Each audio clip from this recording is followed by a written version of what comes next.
تو ایک بڑے بدعتی صاحب تھے ہمارے محلے میں, وہ کہتے تھے نبی صلی اللہ علیہ وسلم کو ما کانا و ما یکونو کا علم حاصل ہے, ہر چیز کے بارے میں, یعنی گویا اللہ کے علم اور نبی کا علم کیا ہو گیا, برابر ہو گیا, اللہ نے دے دیا ہے آپ کو سب چیزوں کا علم. تو ہم چلے گئے, بچے تھے, ہم نے ان سے پوچھا جا کے کہ حضرت یہ تو آپ کہہ رہے ہیں سب کچھ ہی پتہ چل گیا ان کو, تو اس کی دلیل کیا ہے؟ انہوں نے قرآن کی آیت پڑھی, وما هو علی الغیب بضنین, ہمارے نبی غیب پر بخیل نہیں ہے.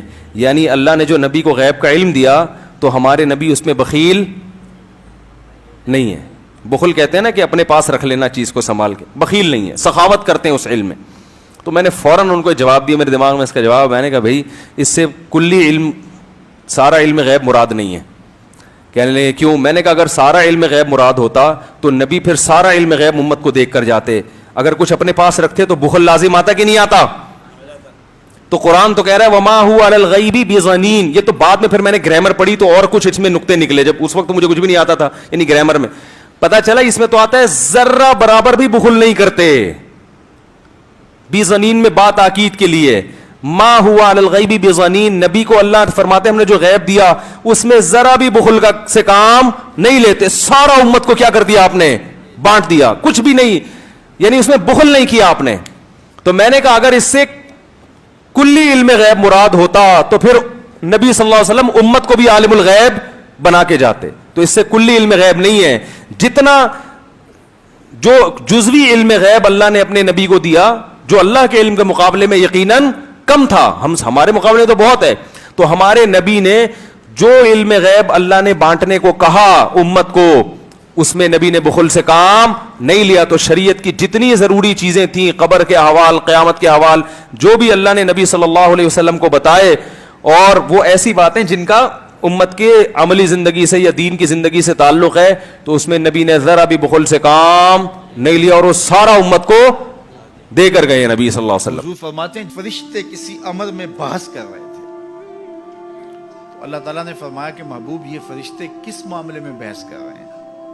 تو میں نے کہا لا ادری, مجھے اس کا ادراک نہیں کہ وہ کیا کہہ رہے ہیں. تو پھر اللہ نے اپنا دست قدرت میرے دو کندھوں کے درمیان رکھا. دست قدرت یہاں آیا, ٹھنڈ سینے میں پڑ گئی.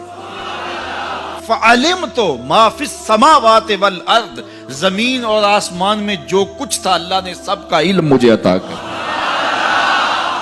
سینے میں نور آ گیا, سینے میں علم آ گیا. کائنات کی کوئی شے ایسی نہیں ہے جو حضور علیہ الصلوۃ والسلام نہ جانتے ہو.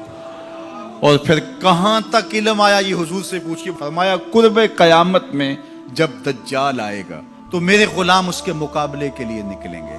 دجال کب آئے گا اللہ جانتا ہے. 1400 سال اس بات کو بتائے ہوئے ہو گئے. کہا قرب قیامت میں دجال آئے گا, میرے غلام اس کے مقابلے میں نکلیں گے. انی لعارف اسماءہم, میں اپنے ان غلاموں کے ناموں کو جانتا ہوں. کب؟ جو قرب قیامت میں آئیں گے.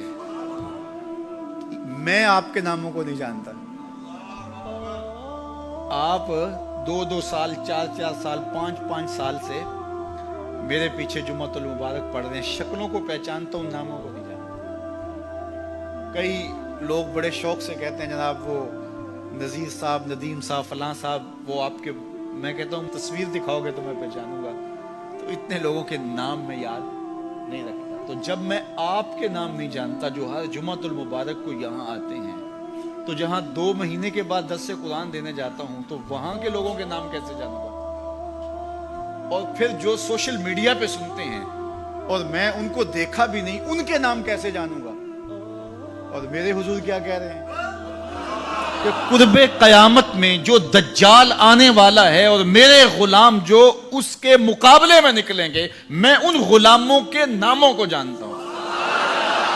بات ختم یہاں نہیں ہوئی, یہاں ختم ہو جاتی پھر بھی کافی تھا, لیکن میرے حضور نے آگے بھی بات فرمائی. وَأَسْمَاءَ آبَائِهِمْ, ان کے باپوں کے ناموں کو بھی جانتا ہوں. ان کے باپوں کے ناموں کو بھی. کہانی ختم نہیں ہوئی, بات آگے فرمائی. وَأَلْوَانَ خُيُولِهِمْ, جن گھوڑوں پہ چڑھ کے جہاد کریں گے میں محمد ان گھوڑوں کے رنگوں کو بھی جانتا ہوں. کون سا غلام، کس کا بیٹا، کس قبیلے کا فرد کس رنگ کے گھوڑے پہ بیٹھ کے جہاد کرے گا؟ کہا میں سب جانتا ہوں۔ یہ کیوں جانتے ہیں؟ دستے قدرت حضور کے کندھوں پہ آیا۔ وہ کہتا ہے الرحمن علم القرآن، یہ تلمیذ رحمان ہے، میں نے پڑھایا ہے۔ تو جب اس نے پڑھایا ہے تو پھر کوئی شے مخفی، محبوب سے کوئی شے پوشیدہ نہیں رکھی۔ اور اعلیٰ حضرت فرماتے ہیں کوئی نشانی باقی رہ گئی جب رخ سے نقاب بھی الٹ دیا، جب رب نے اپنا آپ بھی نہیں چھپایا تو پھر کوئی شے باقی پیچھے